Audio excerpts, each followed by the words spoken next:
We are witnessing the last vestiges of monoculture in society. And if you don't know what monoculture is, it's the culture that exists within the status quo. It's mainstream culture. Monoculture is the large mainstream culture that most people participate in, whether it be mainstream music, mainstream film, mainstream sources of entertainment or information. That is what monoculture is. And I'd say that prior to the internet becoming as big as it has now, it didn't seem like that much of a threat. It didn't seem like it was going to happen this fast. I don't think anyone thought it was going to happen this fast. But like many ideas that come from a good place, shit goes to shit faster and in ways you have never ever thought to anticipate. I want to give you a good example or a good way to describe monoculture. If I say the word subculture, the word in your mind is going to generate some sort of group, whether it be emos, punks, whatever the case may be.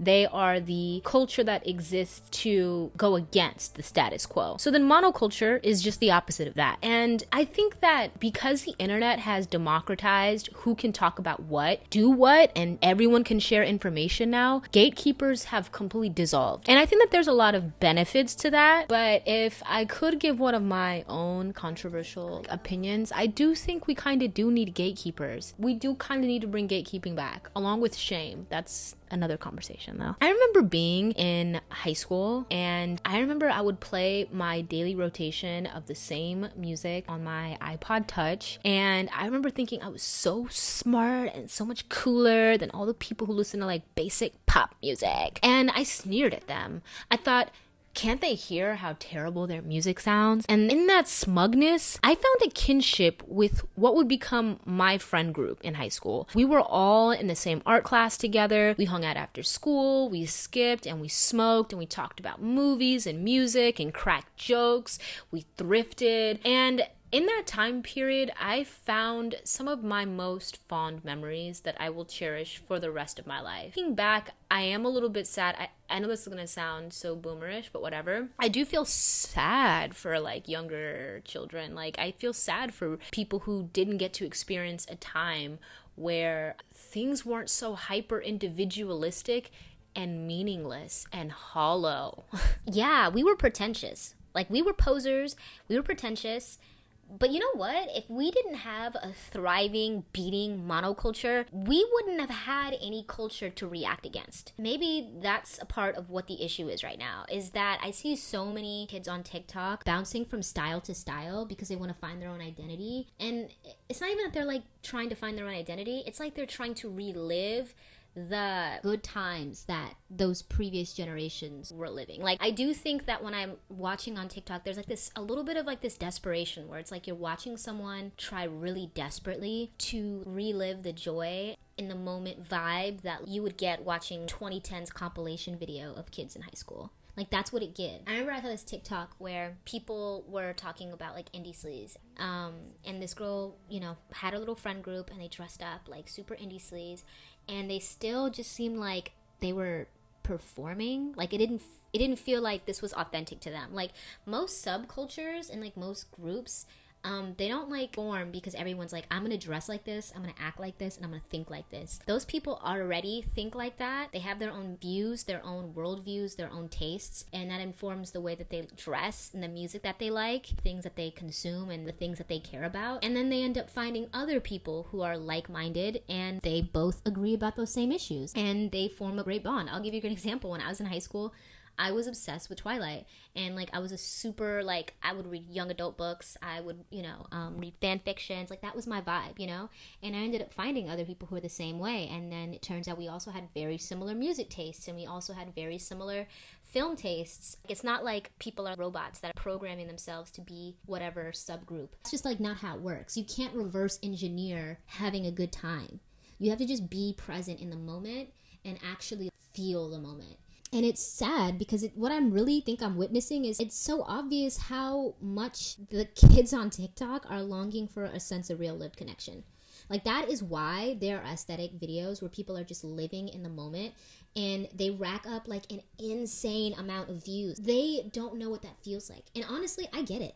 I will wake up and reach for my phone and then It's like I don't even realize what happens, and next thing you know, I'm on TikTok, and then I'm on TikTok for like an hour, and then my brain hurts, and I'm like foggy, and then I just start my day, and it's like nothing refills that dopamine that I just got from just scrolling for an hour. And that makes sense, because your brain can only produce a certain amount of happy hormones, and when you're burning through all of those happy hormones that quickly, because that is exactly what TikTok and a lot of these apps are designed to do, is to literally deplete you so that you stay on the app constantly, you're not going to be able to re-rack that chemical balance back up. It's like if you take ecstasy, if you've ever taken ecstasy or Molly or whatever, the next day is shit, and there's nothing you can do about it, because you just have to like wait and let body naturally restore back dopamine or serotonin, whatever chemical it is that makes you happy. And that takes time. And so what we're witnessing is a whole generation that is just like completely dopamine / serotonin depleted before 9 a.m.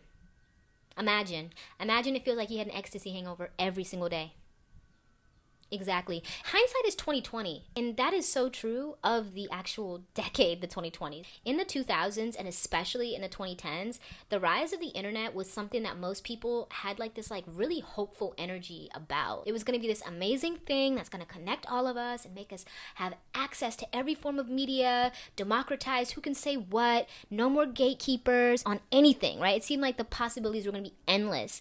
And we had so much hope for what humans were going to do with this. And I think we were really way too naive about human behavior. Knowing what I know now, it's so obvious what happened. Peopled. And I remember I remember being in like middle school and stuff, right? And each region, I grew up in the South. I grew up in Atlanta. And it was like everybody had their own unique flair. You know, a lot of the kids who were affected by the hurricane, they came and moved to Atlanta, and they came in with their own type of drip. And then a lot of people from New York moved down. They had their own type of way they talked and the way they dressed and their sound and everything. +2 does not go on top +4, son. You're bugging out, B. You know what? Suck my dick. Bitch, you got me fucked up. You did that last game. Lame, fuck ass, duck ass, cheating ass nigga. Goddamn, boy, you lame as fuck. Boy, you really drawn. You want some nut shit, my nigga. I'm not losing this Uno game. That shit chalk. And if I lose, we can rumble, dickhead. Y'all tweaking folk on phone them grave. If y'all put that +2 on top of that +4, y'all gonna catch. That doesn't exist. Regionality does not exist. And that's just one example within hip hop. But I think that actually kind of applies for like everything. How many regions can you name in America that if you drive through feel different than the next one? I bet it didn't feel like that 10 years ago. I'm telling you that all of those styles and flares and flavors are slowly crumbling to just this one globalized, generic, homogenized identity. Because music has completely changed because of the era of streaming and the fact that anyone can upload their music, and the way that even streams account because of TikTok and all this other stuff, music is not homogenous anymore. 15 years ago, 10 years ago, fuck does that matter? Who gives a shit? I'm so glad I don't have to listen to a Bruno Mars song anymore. The reason why that matters, it goes back to what I was saying earlier. If there is no generalized culture that everyone is connecting to, that is actually a really lonely society. I remember the last episode of Seinfeld, and it was airing in Times Square, and everybody had stopped and watched it. And the reason why that was so impactful was that you could see, as people were watching it, this like moment of, damn, this is over. And it was a shared cultural experience. Those experiences are a part of what makes us human. I don't think that people really understand that culture and the shared experience of culture is what binds us. It's what binds a people. That's all what culture is. Culture is the information that we share among each other. It's the shared collective experiences that we carry with each other. I don't know if there's any way I can really impress how deeply that has a manifestation in every aspect of life. Culture is the secondary language of which people speak. Think about memes. Memes are culture. Memes are actually one of the few examples of monoculture that still exists right now. It's the cultural language that we all share. And that shared experience is a part of what connects us. It connects the average stranger to another stranger as they're walking on the street. It's what connects a coworker by the water cooler. It's what connects you to the potential person who might change your life. And when you don't have the ways to do that and connect with each other, it turns into Babel, where every single person is speaking a different language and no one can connect with each other. How lonely is that? How lonely is it that so many people are saying today that they don't have anyone that they feel that they can deeply connect to and just talk about anything and everything and just talk about deep, meaningful, insightful things that matter to them? I mean, shit, I struggle with it even in my own life. And that's partly why I'm out here with my microphone, yapping it up, because I feel like it's way harder than people really understand to make those connections in a way that used to be really easy. And one of the best times in my life when I felt like it was so easy to just connect with people and talk about all these subjects that I'm talking about right now was in college. And it's because it was a time period where everybody is the same age as you. Everybody is there to go to school. And so you have all this extra free time to just talk, to just chill out and vibe and connect with each other. And you'll never get another time period where you're going to have that same kind of communal experience, especially not in the US. Because the minute you graduate, you are going to be forced into a workforce that is brutal, where you don't have any time for yourself before work because you're spending so much time getting ready for work. And then you don't have any time after work because you're so tired because they want to suck every single ounce of energy out of you during that shift. And then you got to deal with home life too. You got to cook, clean, take care of yourself. So you're so burnt out and tired, you don't even have time to navigate and talk to people and make those connections with people. And quite frankly, you're not in the mood to. And that brings me to another issue, which is that late capitalism has robbed us of monoculture completely. And it's funny because they benefited from it. But now they've realized that instead of marketing to one large mainstream audience, we can make way more money by just doing micro-specific niche pitching and marketing to consumers to get them to consume whatever micro-niche thing that they want to sell. And I don't think that it's sustainable. I don't think that late-stage capitalism in general is sustainable. I don't know what the next step is going to be. I do agree that people are lonelier than ever, not just because of late-stage capitalism, but because monoculture doesn't exist in a way that keeps people together. One of the ways late-stage capitalism has convinced us and stole communities from us is that it's convinced us that everything that we possibly want or need can be made convenient, on the go, and done individually. I'm going to give you one example of this, and I'm sure y'all could come up with many more. I would love to hear them in the comments. Smoking. I remember being in college, and I remember there used to be designated sections where you could go and smoke. You could go smoke a cig, and people would go stand over there, smoke a cig, talk to people. A lot of the international kids would hang out there and smoke cigs for hours. And oftentimes, if you knew you needed a cig and you did not have it, you would go to the smoking section and grab a cig from one of the people standing over there, because there's almost always someone there. Why do I bring this up? Vaping. Vaping was introduced in the early to mid 2010s and 2000s as a way to, one, go against the idea that smoking is harmful. Because in the early 2000s, cigarettes were becoming very, very campaigned against. And additionally, it was promoted as an idea to where you could smoke anywhere where there would be no smell, no scent, and it's just vapor. Now, how does this relate to this concept of community? Well, I'll put it to you like this. Have you ever seen a group of people standing at a smoking station, smoking vapes next to each other? Exactly. Vaping took one of the only benefits of smoking a cigarette, which is that it's a communal kind of experience. You share cigs with other people, go to places and you go to designated areas, you smoke a cig and you strike up conversations with others. You walk up to someone, say, hey, you need a light? And boom, that's a conversation starter right there. Vapes completely decimated that in one fell swoop by convincing us that this is better, more convenient, on the go, and something you can do individually. Do you see where I'm getting at? Now, this is not just an example that applies to smoking or cigarettes. There are an innumerable amounts. I mean, streaming took away the community aspect of going to the movies, of going to premieres. I could probably think of more, but this video is getting long enough already. But my point still stands.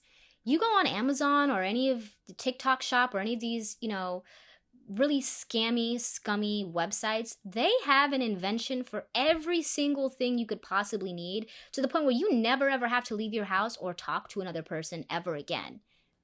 And at a certain point, you have to ask yourself, is this individualism? Is this freedom? Or is this isolation? And is this a trap? I remember someone saying that if you want to get a spiritual experience, go to a concert. And that is true, because it's very similar to going to church or anything like that. You're sitting in a large place with hundreds of other people, all connected to because you love the same thing, that music, and y'all are all singing along to it with that person on stage. I don't know. Like, I can't tell you how many times I've been at a concert and I've felt moved. I will say that one of my favorite experiences going to concerts was when I used to go to camping festivals, because there was just like this communal experience. Everyone would be walking from tent to tent, like saying, hey, what's up? Good morning. Sharing, bartering. I was at one festival. I asked this one girl, I was like, hey, where'd you get your body paint done? It looks fantastic. She was like, yeah, that tent down over there, they did it for me for free. You know, it's just good vibes. I went over there. They were so nice. They painted us up. We were just talking about life. And I never saw them again, but that was just one of those moments that I still smile when I think about. And when you compare that, right, and that was like 2015, 2016, to the way concerts are now. If I see one more fucking thing on this fucking stage, I'm leaving. Don't fuck with me.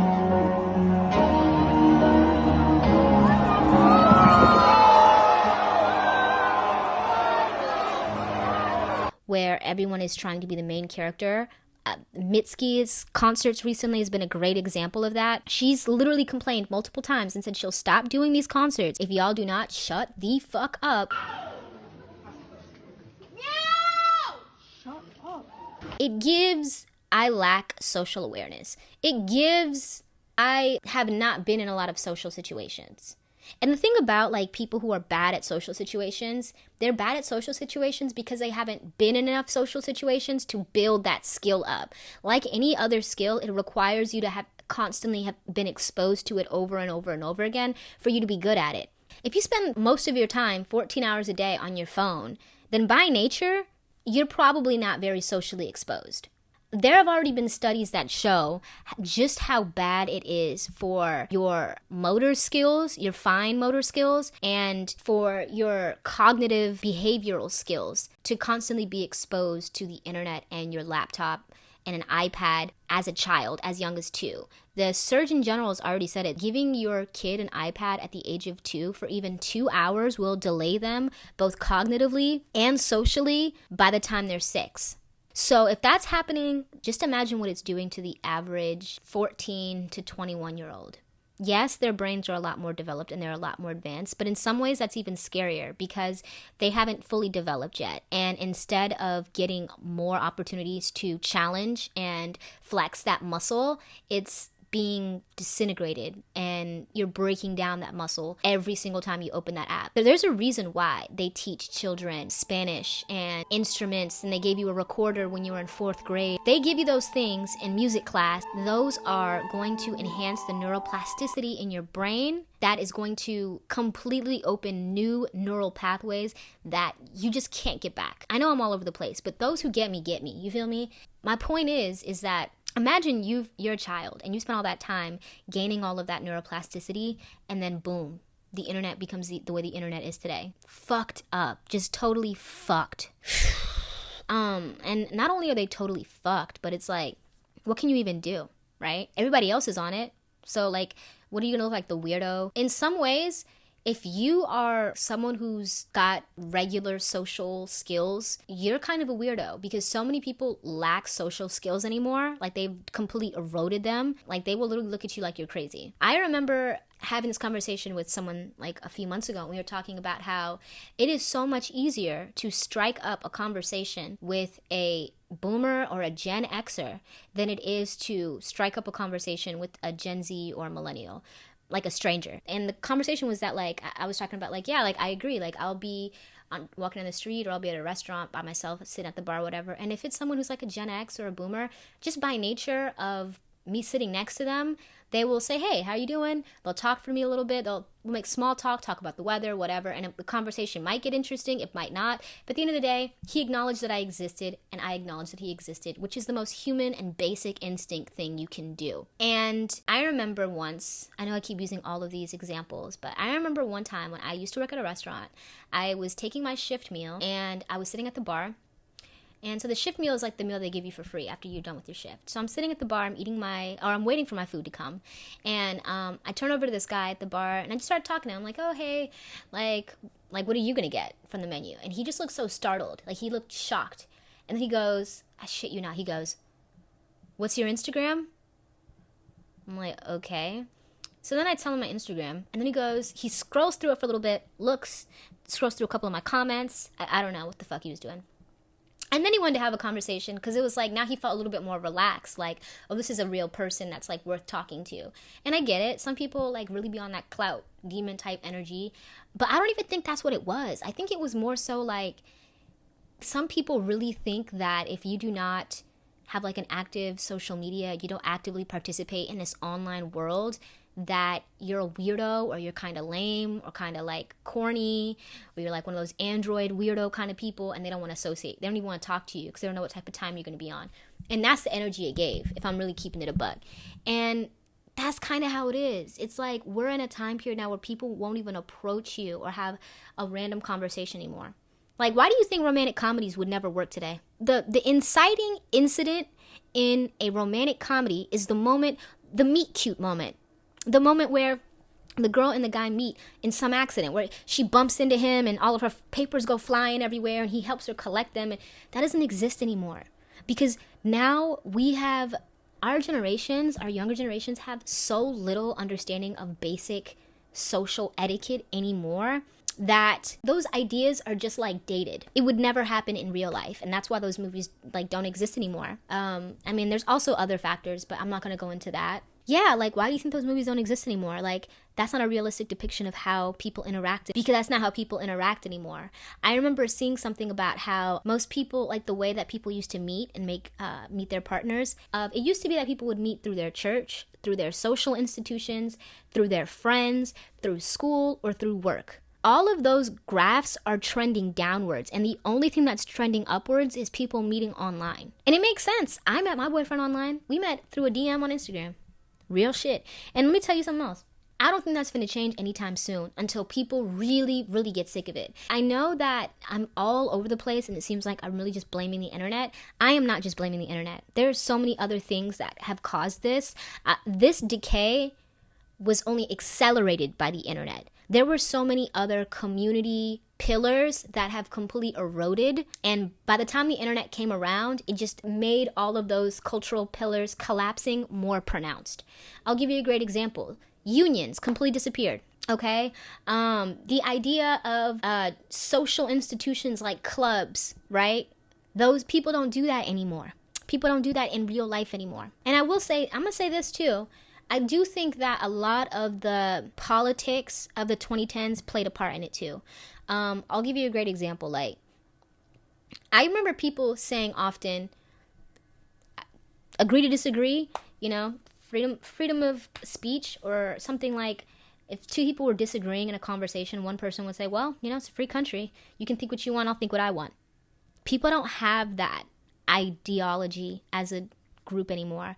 There is a much larger prevailing idea now that if someone doesn't completely agree with what you're saying, that they are the enemy. It's created a dichotomy and a mentality in so many people now where it's like, I will cut anyone off just for not agreeing with me. And I see this so often on TikTok, and I'm not just talking about politics, I'm talking about everything. I can't tell you the number of tweets, IG posts, stories, TikToks I've seen from people proudly announcing that, yeah, if you do something that I don't like, there's no conversation about it. I'm just gonna block you and I'm gonna unfollow you.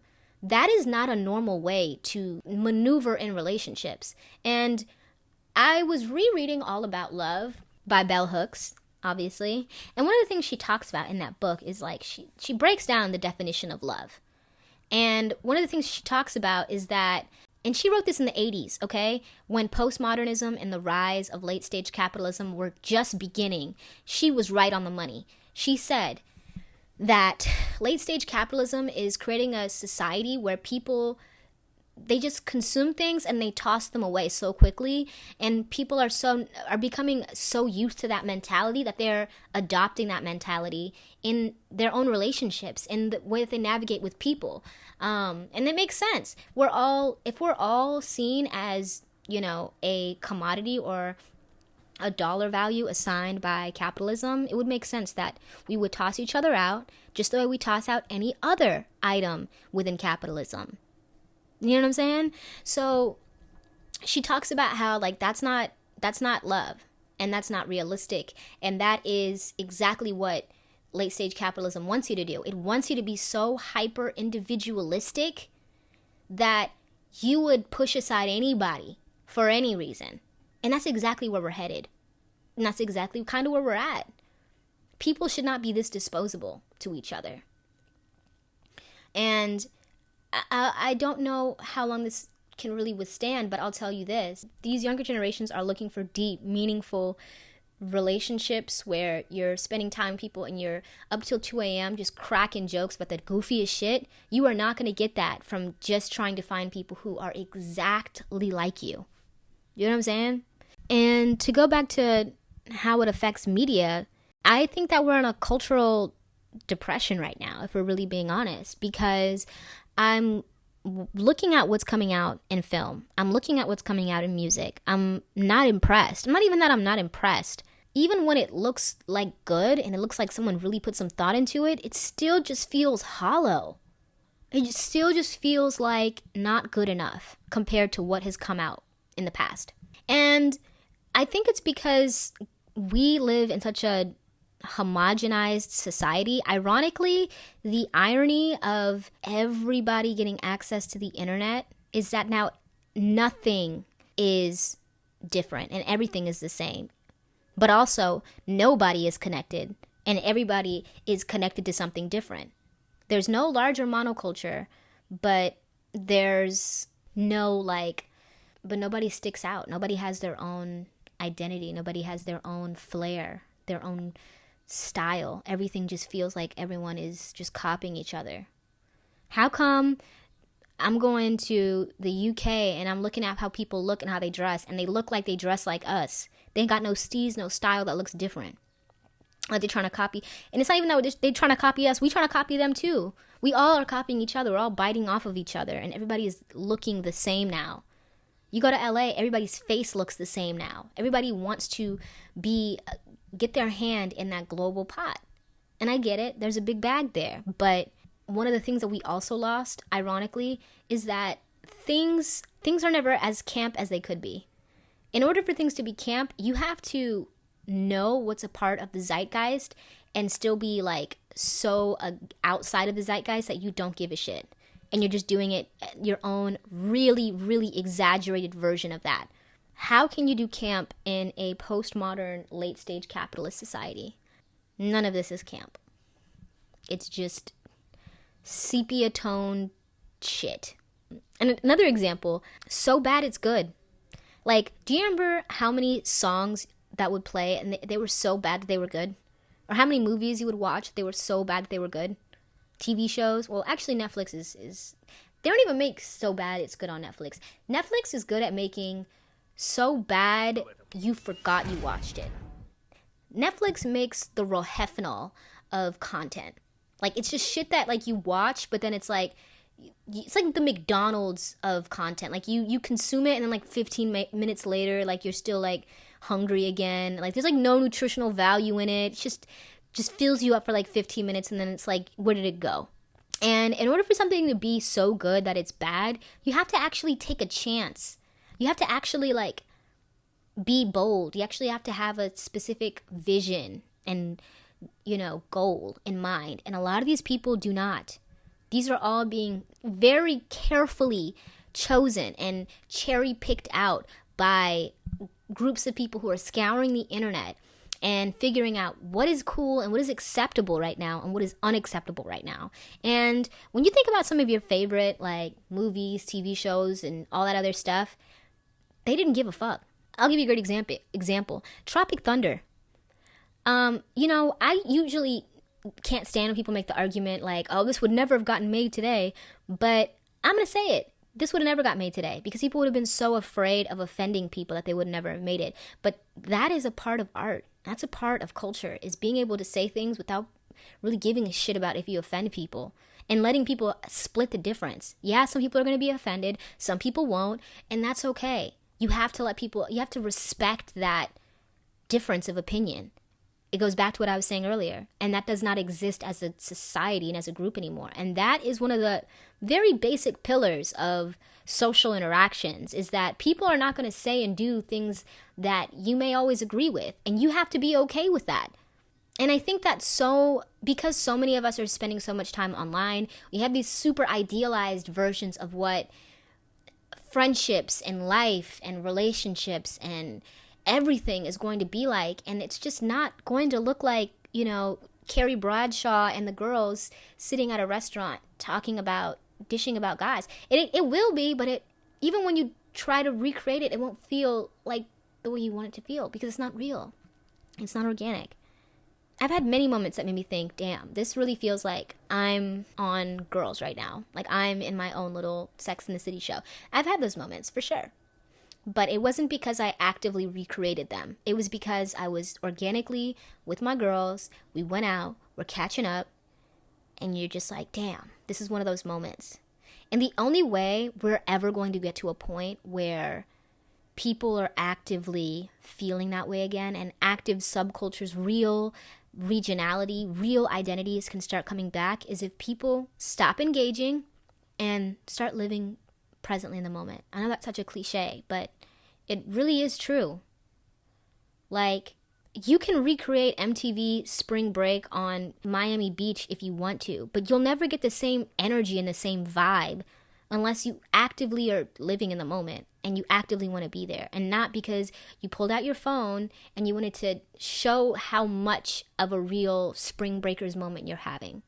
Yes, you'll be able to always have that memory on your phone, but did you ever really enjoy it?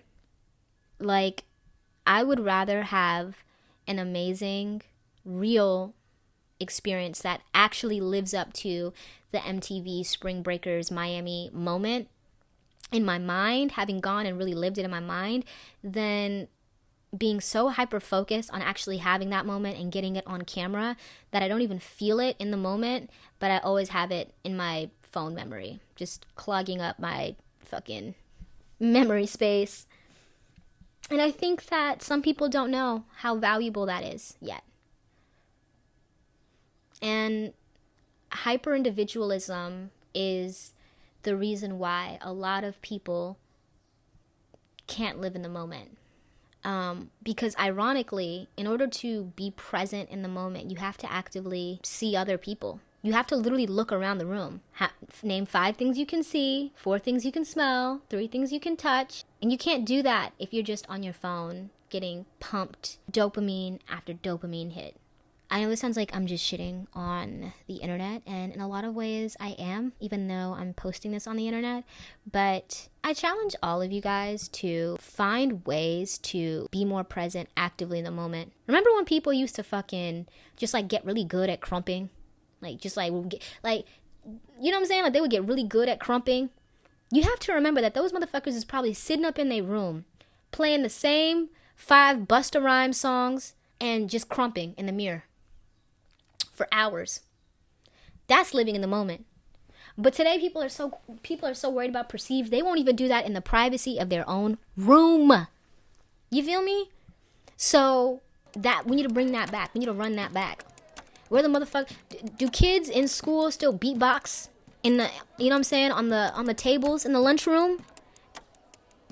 Bro, remember when people used to do the beat to drop it like it's hot in the lunchroom, and then everybody would go snoo. Like, bro, you can't replicate moments like that. You just have to live them, bro. You have to live them. And I really, really want y'all to understand that when y'all, the longer that we put this shit off, the more it actually actively harms us. Not only as a community, because one, people are becoming nastier every single day. I see it. People are shorter with each other. I see so many more videos of people just having crazy meltdowns at the airport, at grocery stores, on trains, on planes, anywhere, okay? And it's because these people need social interaction, and they are longing for it, and they don't know it. People are not meant to be this individualistic. You are not meant to only see your extended family once or twice a year, if that. That's unnatural. You want to know that one of the biggest hallmarks of humans biologically? We're social creatures. We need other human interaction to survive. Not to get too deep into evolution, but you know how they say that we are 98% similar to the chimp? The reason why is because we have a common ancestor. That common ancestor was like a monkey slash humanoid kind of thing, right? I can't remember the name of it, but just trust me when I say this. And that common ancestor was swinging from tree to tree, all right? And then some of those common ancestors, that monkey thing, right, decided, nah, let's go down to the ground, get off of the trees, and see if we can find more food down here, right? The ones that stayed in the trees, they are the ones who we now understand as chimps, okay? They, through evolution, developed stronger tails, the ability to have opposable thumbs on their feet so they can use their feet as hands as well, like all of these different things, right? And for the common ancestor that got down on land, the only way they could protect themselves was by staying in groups, right? So they're on the ground, they're looking for food, they're scavenging for food, right? But they're not as big as some of the other threats that they're facing. So they're like, fuck, all right, we have all these bigger threats, how do we protect ourselves? We stick together as a group. And so the thing that we formed through bioevolution to keep us alive was language, the ability to speak to each other. And in that language, that is how we survived for all of the time that we have been here today. Through language. I want y'all to understand that human interaction is built into our DNA. That's why when you put a person in solitary confinement, their brain deteriorates, they have a higher rate for heart disease and heart attacks, all kinds of shit starts happening. Their rate of Alzheimer's shoots up by like 600%. We need human interaction. And the shit that's going on is not sustainable because people are not meant to live like this. We should not be living in a world where we are this socially isolated from everyone. And I know I'm not going to drop the big C-bomb here, but I think we all know that also played a big part in why we are so isolated. We were stuck in our homes for almost a year. And we developed behaviors of being stuck at home and used to just consuming content. And that can be very addicting. And you don't just come out of that immediately. People forgot how to go to social interactions, engage socially. And that is a problem. And I think that is going to inform the kind of culture that we have. And that explains why the culture and the art that is being produced is so empty. Monoculture went terminal in the 2010s. Remember, I used to follow this Twitter account called Pop Culture Died in 2009, and they would just post all of these amazing moments from 2009, and how after that year, all of those things just kind of became irrelevant. And I do think that account made some very cogent points. One of the points that it uses pretty often is it references the 2009 VMAs, which was an iconic year for the VMAs. Hands down, no question. I remember watching that VMAs. That was the VMAs when Lady Gaga performed Paparazzi and she was literally bleeding in front of the stage in front of everyone. So iconic. That performance, I want to ask y'all, has the VMAs been relevant since then? No, for real. And let me know, because I might just be one of those people who are just like washed and I just don't be keeping up anymore. I don't care. Maybe that's the case. Or maybe it just sucks now.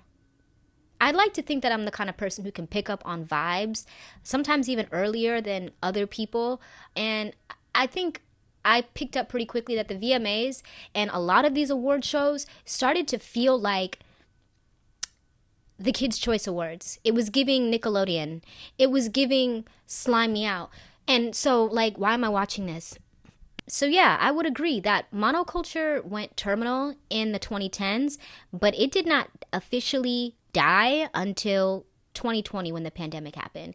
Not just because of the social isolation that everybody had to go through, but also because, like, TikTok really took off in 2020, and that really played a huge part in everything that we're seeing today. The fragmentation, the just rise of globalism to the point where nobody has individual tastes, cultures, or personalities anymore. And, you know, even like music. TikTok has made streams and the Billboard 100 utterly meaningless.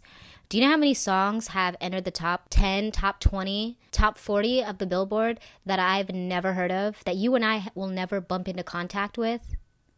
That's sad, right? It's like it's not even happening with us. It's like music is happening in some weird niche group in Montana, and that's that. That's sad. We should not be this disconnected from each other while simultaneously being this connected with each other. Final gasp of monoculture that we saw in 2019, specifically like spring 2019, we had Old Town Road. That song went super duper viral. We had The Box, right? Big moment. Like, come on, bro. Like that was a big moment. Billie Eilish just took off that year. Oh yeah, the final season of Game of Thrones came out. Like, those were like big moments. And then after that, nothing.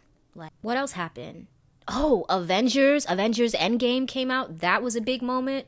I remember everyone talking about it all at the same time. That is a shared cultural moment. Like, how is that any different than our parents' generation talking about the day Thriller dropped, or the day my dad like stood outside to wait in line to go see Star Wars? Like, those moments that will be historical because they were such a deep, impressive moment on our experience in pop culture.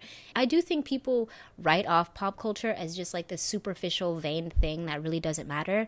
But in some ways that is true, but in a lot of ways it has deeper impacts than we like to acknowledge, at least in the moment.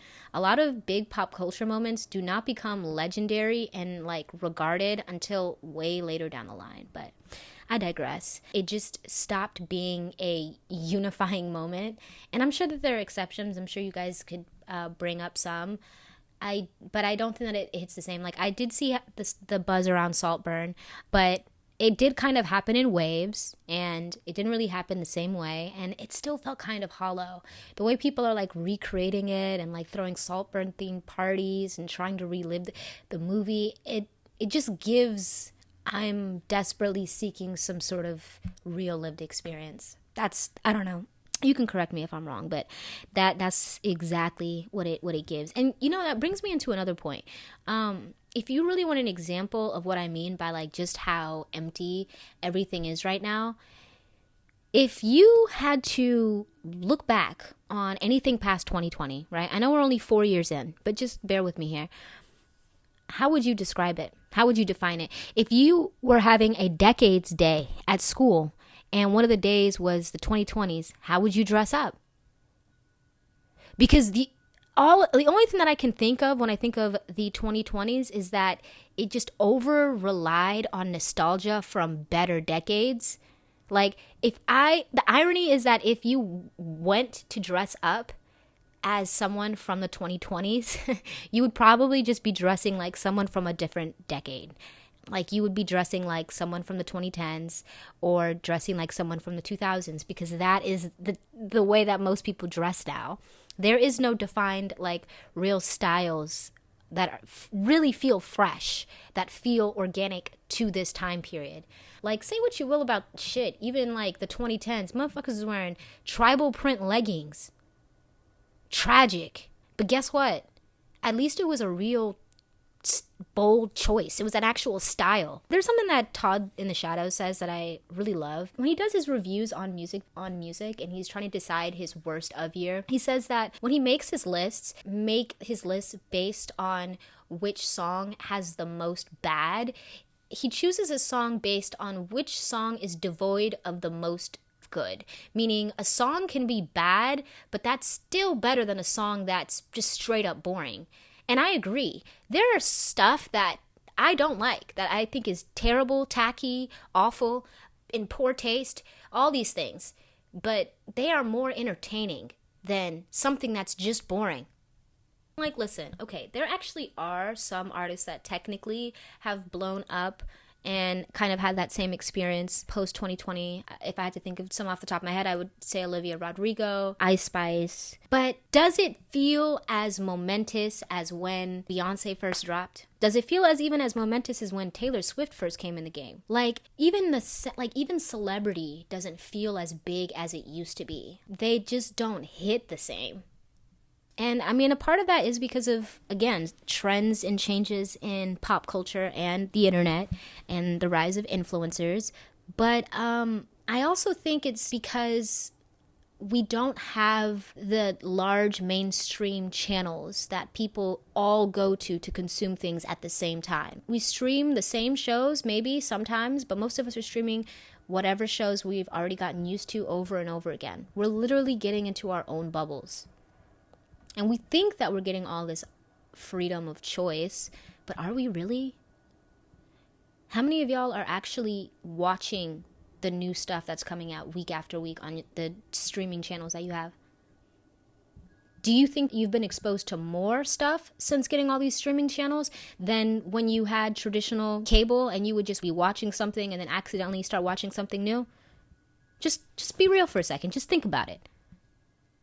Because for me, if I'm actually thinking about it, the answer is no. I had stumbled into way more shows back then than I did now.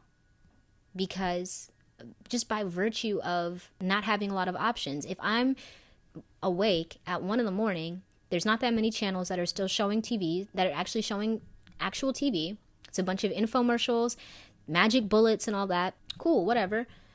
Let me see what this show on Nick at Night's about. And that's how I discovered George Lopez. Thought that shit was hilarious as fuck. Like, you have to let yourself get a little bit bored in order to explore things. And you also have to, like, let yourself get exposed to new things. I don't think that people really understand how fucked up it is that, like, we are just becoming such robots in the sense that we're not consuming anything outside of what we've already consumed. We're not challenging ourselves to go in new places that we've never been before. We're not challenging ourselves to talk to new people that we don't know. That's not conducive to an environment of people who are going to grow. That is not conducive for a society that's going to produce any kind of meaningful art in any form. When you think about, like, any of the, like, most fire subcultures, like, you think about, like, the punk movement or even the grunge movement, right? It came in reaction to something else. Like, the grunge movement came as a reaction to how stale rock music had become. Because by the time the, like, late 80s had rolled around, the, like, sex, drugs, and rock and roll stereotype had become such a stereotype that, like, all these, like, shitty bands would just act like that and make music like that to perform. And eventually that generation just stopped seeing it as, like, edgy. It just became, like, stale and lame. And they came back and they were like, you guys care about money? You guys care about all this superficial stuff? We wear flannel that we bought from the thrift store. Like, there's a rebellion in that. And that is the highlight of what creates the most subversive art. And each generation rebels against whatever the status quo is. And I really hope that happens here. But I don't know in what ways it will. Because at least in previous generations, there was a larger monoculture to rebel against. And when you have that, you have your Britney Spears and you can have your Kurt Cobains. We don't have our Britney Spears. So who can be our Kurt Cobains? And, you know, I've been seeing a lot of chatter and talking about why, like, rap music hasn't been as big as it has been in years past as far as its mainstay on pop culture. And I think it's kind of going through the Nirvana effect, where it was edgy and cool to talk about all of these, like, really taboo subjects, right? Getting it out the mud, doing all kinds of nefarious things to get money and get out of that environment. But now it's not edgy anymore. So in order for rap to get that rebrand that it needs, it's going to have to come up with something subversive that isn't just talking about slaying your ops and wearing chains and cars and designer shit, like, if you're really keeping it a buck. But ironically, it seems like because of the state of how bad things are going, there's going to be a reversal back to the way things used to be.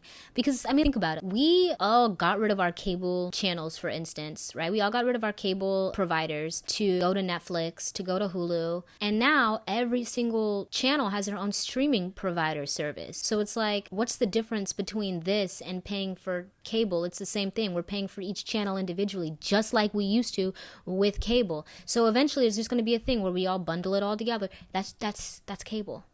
That's literally just cable. But you know, if you want my weird predictions about like what I think is gonna happen, people are just tired of things being so modern. Like things have become so modern that they just suck in every possible way. Everything is just meaningless, devoid of any real intention, or extremely performative. I think people are just tired of it. I do think that, ironically, this might cause the rebirth of so many different things. I kind of foresee that rock is going to come back. And hear me out. Here's why. I kind of feel like it's going to come back, but with more black and brown faces as the sound of it.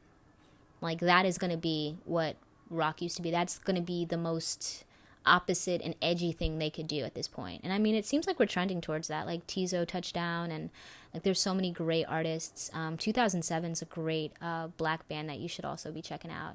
Well, they're just a band, but they're, you know what I'm saying, they with us, they with the brothers. But no, for real, they're fire. You guys should really check them out. But anyways, my point is that I think that with the trends of seeing like rap music being less and less in the top 10, and we're seeing more country music coming back into the top 20, that's because people want something that sounds organic and real and authentic again. And I think that's where we're trending towards. That is where we're trending towards. People want things that feel real, organic. Everything is so staged and stilted and fake. People are sick of it. People want the real shit.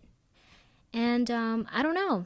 We're going through our little cultural depression right now, but I do think that things are trending towards the opposite. People are going back towards physical copies of media. Can you believe that? Like, I bought a bunch of DVDs and I intend to buy more because I do not trust owning things digitally anymore, especially with all this subscription BS. Like, no, I want to physically own stuff now. It seems like people are actually going to go towards anti-technology for a little bit. Like, people are going to be like, fuck this. There's going to be a rejection of being on social media all the time. I mean, I'm seeing it already. I see that people are getting dumb phones, which are like flip phones and stuff, because they don't want access to the internet. And I think that's healthy. I